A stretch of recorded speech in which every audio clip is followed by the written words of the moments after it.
Simon commission क्या है? Simon आयोग 7 ब्रिटिश सांसदों का समूह था।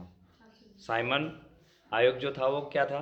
7 ब्रिटिश सांसदों का समूह था, जिसका गठन 8 नवंबर 1927 में भारत में संविधान में सुधार के अध्ययन के लिए किया गया था। यदि भारत में ये संविधान इसमें यदि सुधार करे तो उसका क्या इफेक्ट पड़ेगा, उसके अध्ययन के लिए ये चीज़ें की गई थी। इसका मुख्य कार्य ये था कि मॉन्टेग्यू चेम्सफोर्ड सुधार की जांच करना था। 3 फरवरी 1928 में साइमन कमीशन भारत आया। कब आया था? 3 फरवरी 1928 में। हाँ, इस दिन आया था, लेकिन गठन कब हुआ था? 8 नवंबर 1927 में। ठीक है, एक साल बाद आया, 3 फरवरी 1928 में भारत आया। क्यों आया था? संविधान में सुधार का अध्ययन करने के लिए। ठीक है, बिल्कुल। भारतीय आंदोलनकारियों ने इसमें जो साइमन कमीशन वापस जाओ के नारे लगाए और जमकर विरोध किया। साइमन कमीशन के विरोध होने वाले इस आंदोलन में कांग्रेस के साथ साथ मुस्लिम लीग ने भी भाग लिया। साइमन आयोग, इसके अध्यक्ष सर जॉन साइमन है ना। कौन अध्यक्ष थे इसके? सर जॉन साइमन के नाम पर रखा गया था। साइमन कमीशन का नाम इसके अध्यक्ष के नाम पर रखा गया था, जिसका नाम था सर जॉन साइमन। इनके नाम पर इसका नाम रखा गया। साइमन कमीशन के बारे में विस्तार पूर्वक हमने अपने जो है सिलेबस में पढ़ा है। हम देखेंगे कि यह बात भारत की स्वतंत्रता से पहले वर्ष 1928 की है, जब 8 सांसद का एक समूह ब्रिटेन से भारत आया। कब आया था? ब्रिटेन से 1928 में। इसका मुख्य उद्देश्य भारत का दौरा करने का उद्देश्य संविधान सुधार पर एक व्यापक अध्ययन करना था। व्यापक मतलब विस्तृत अध्ययन ये कर सके, ताकि तत्काल शासन करने वाली सरकार को सिफारिशें भी दी जा सके। वहाँ पर जो तत्कालिक शासन था, वहाँ पर जो शासन चल रहा था, उसको भी इसके बारे में सिफारिशें दी जा सके कि आप ये सब चीज़ें इसमें कर सकते हो।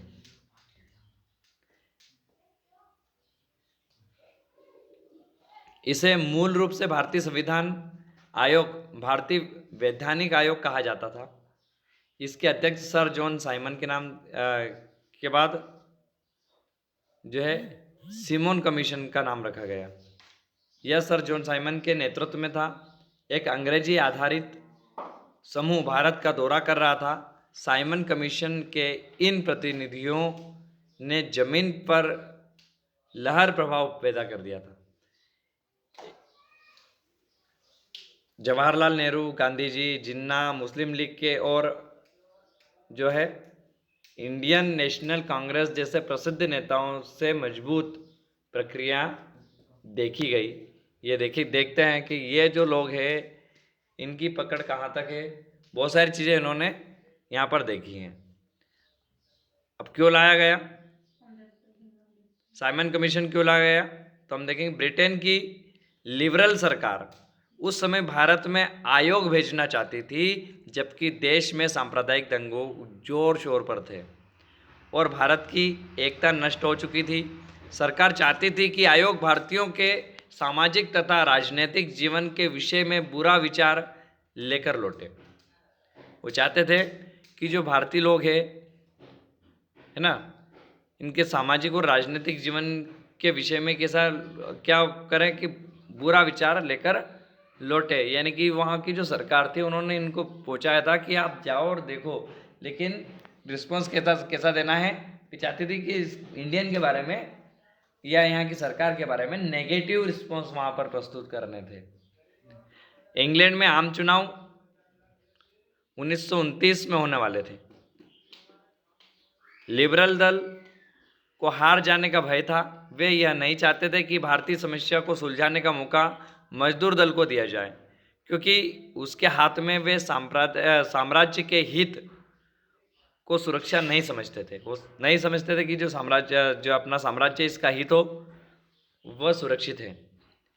स्वराज दल ने सुधार की जोरदार मांग की। स्वराज दल जो था भारत में, ब्रिटिश सरकार ने इस सौदे को बहुत सस्ता समझा, क्योंकि इससे यह संभावना थी कि यह दल आकर्षणहीन हो जाए और धीरे धीरे इसका अस्तित्व समाप्त हो जाए।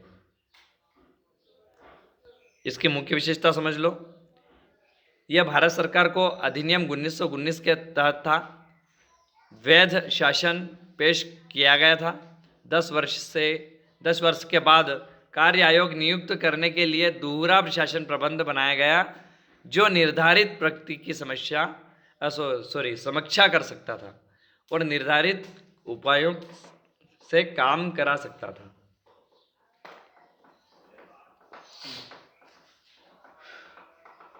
इसके सुझाव क्या थे? इसका पहला सुझाव था कि प्रांतीय क्षेत्र में विविधि तथा व्यवस्था सहित सभी क्षेत्रों में उत्तरदायी सरकार गठित की जाए। यानी कि जो प्रांत, बहुत सारे प्रांतों में बटा था भारत, इन क्षेत्रों में विधि और व्यवस्था सहित सभी क्षेत्रों में उत्तरदायी सरकार गठित की जाए। यानी कि एक मेन सरकार इन क्षेत्रों में भी बना दी जाए, जो इन घटनाओं का उत्तरदायित्व कर सके, या कोई सी विधि यानी कि कोई सा नियम यदि लागू होता है तो उसको सही ढंग से वहाँ पर लागू किया जाए। ऐसी कोई मतलब उत्तरदायी सरकार होनी चाहिए। केंद्र में उत्तरदायी सरकार के गठन का अभी समय नहीं आया था। केंद्रीय विधानमंडल को पुनर्गठित किया जाए, जिसमें एक इकाई की जो है भावना को छोड़कर संघीय भावना का पालन हो, यह किया जाए। साथ ही इसके सदस्य परोक्ष पद्धति से प्रांतीय विधानमंडलों का चुनाव करें। ये सुझाव इसके थे। साइमन गो बैक नारा था, साइमन गो बैक, साइमन वापस जाएं, साइमन वापस जाओ। अच्छा, प्रसिद्ध नारा साइमन गो बैक को पहली बार लाला लाजपत राय ने कहा था, है ना। पहली बार किसने कहा था? लाला लाजपत राय ने। फरवरी 1928 में साइमन कमीशन करने पर कई विरोध प्रदर्शन हुए।